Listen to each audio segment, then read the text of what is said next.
welcome him today, I'm going to ask you to be very, very strong, very supportive, because he needs us just as much as we need him.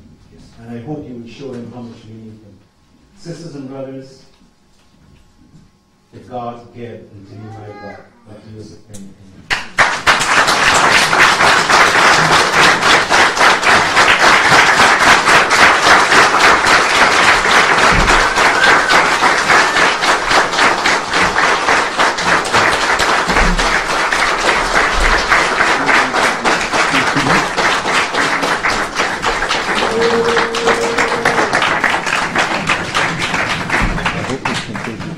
yeah.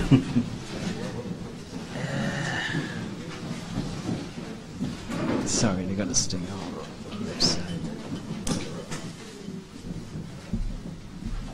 Maybe, yeah. Maybe the one. Okay.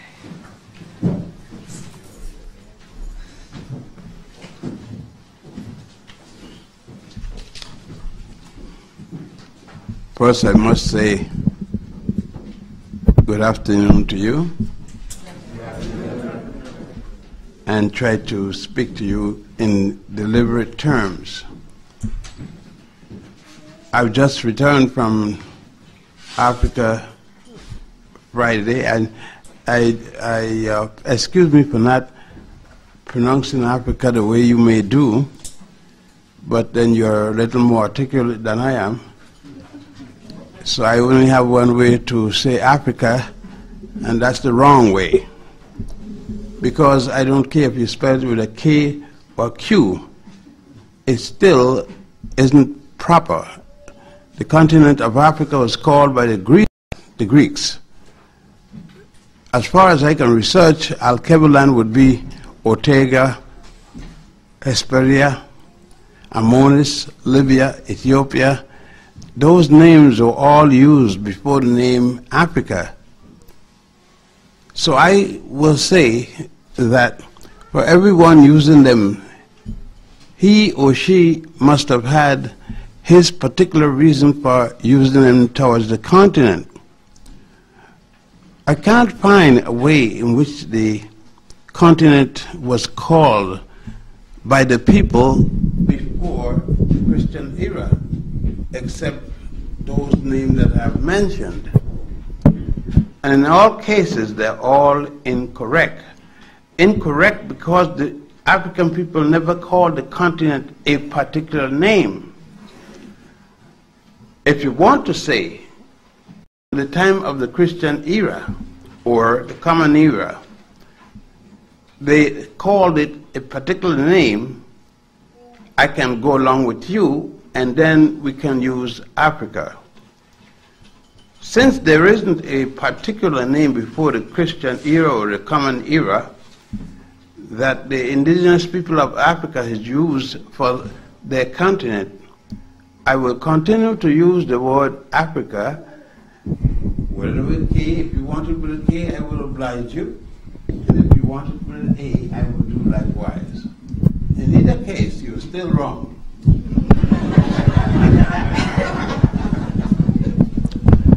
Now, I wrote a few years ago about, in 1972, I think, or 1980 or 82 or something like that, I can't recall a particular time, a small book. And the name of the book was the, if I can recall correctly, it was Cultural Genocide in the Black and African Studies Curriculum. The book, to me, is today as relevant as it would have been when it was written. We have not turned the corner, whether bad or good, against the writings in that particular book, so that if I had to write a book today on education, I would take the name of this book, change the dates, and put it out there. The funny thing, I didn't recognize it. because it's so current that it will be accepted as a new book. But let me highlight some things about it and detail others. That book was written because there in Brooklyn, there was then with Rudy McCoy and a number of people, including Malcolm's wife, Betty, and I say that with a due respect to her. I want to make that sure because a number of people find to criticize Betty in a very disastrous manner. I can't join them because my knowledge of Betty and respect for her goes beyond that point. So I will not join. That doesn't mean that I disrespect those who find necessary to criticize in the manner in which they do. Betty has since earned a PhD. I don't know, that could be designated quite differently than it really is. For most people, it indicates a bachelor's degree and a master's degree, and as I said before, the PhD, but I can interpret it different to mean bachelor's degree. You know what that could stand for. With due respect to all of you, it is bullshit. I know I got it, so. And the master's degrees is more shit. And the PhD is a lot of shit piled high and deep. Now, I do have respect for it because it's a degree given by the master. When you have a master, you must respect your master because at least your master must have something over you in order to hold a position. Nevertheless, although we are the best dressed up slaves you've ever seen, we are that. I mean, you would detest hearing that you are slaves, but then what are you?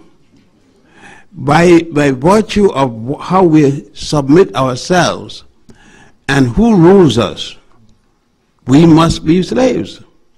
If we want slaves, we will not be ruled by so many white people. And it doesn't matter if they're Jews, Christian, Catholic, atheist, or anything. Let's deal with reality. We are on the plantation. And it is a very comfortable plantation for some of us, and for some of us it isn't. Talk about classes. We can't talk about classes because in reality, whether or not you're a class with a lot of money or you're in the class with no money, you're still a slave.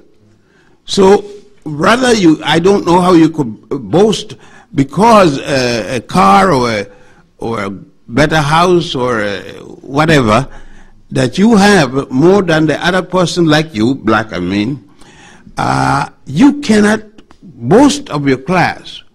The slave is just like, I think that Alex Haley wrote a book, if I am not mistaken by his name. It's called Roots or something. I don't know where he had this roots because I don't know how they can trace the name Haley back to Africa. He said that he had traced his ancestors and a bunch of white folks from Ireland back the west coast of Africa, and I want to know when did they got born in Africa. But Haiti was better than I must say that, because I can't trace my people to Staten Island, and he was able to trace them there. So I pick up my roots back to any way that black people live. But in particular, I will trace them back to Africa. But knowing how silly it sounds for one group of Africans to be telling another group of Africans, I am more African than you. It used to be a time, and I must admit this, one of the errors that Mr. Garvey made. And you know, some people, we speak of Mr. Garvey as if he didn't make errors. He made blunders, major ones. One of the things was to cause a fight between a black-skinned person who was light and a black-skinned